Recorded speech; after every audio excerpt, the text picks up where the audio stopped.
This smoothie? Bussin'. That's cap. It's like you left the plate clean. You ate it up.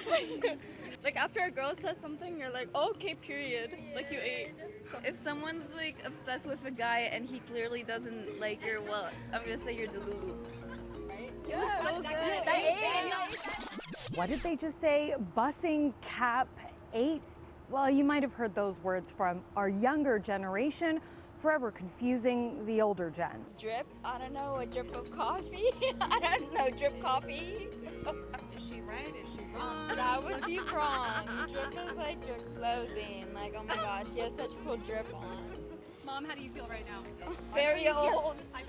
You might just be thinking this is teen talk, but what if I told you it's more than that? And each new generation changes the English language. I'm not capping here. We caught up with someone who studies language variation and change. She tells us this shift in our language is nothing new. Well, listen, this is not the first time there have been massive changes in the English language. In fact, the English language has been changing for thousands of years. If it seems new lingo is popping up more than usual, you aren't wrong. New words are being created faster and reaching communities across the world thanks to the power of social media. Where do words come from?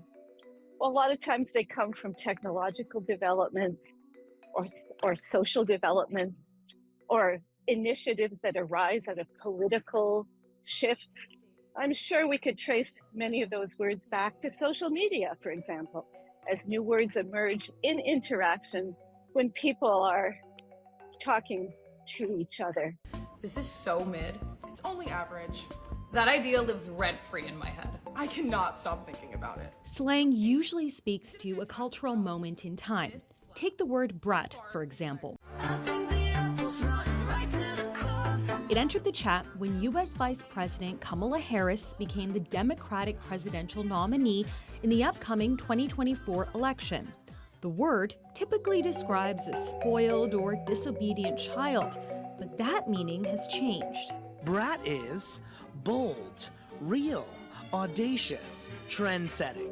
So we know how these words are being created, but when does slang turn to everyday speech? That is so fetch. Gretchen, stop trying to make fetch happen. It's not going to happen. Maybe not a good example, but imagine if Regina George wanted to make fetch happen.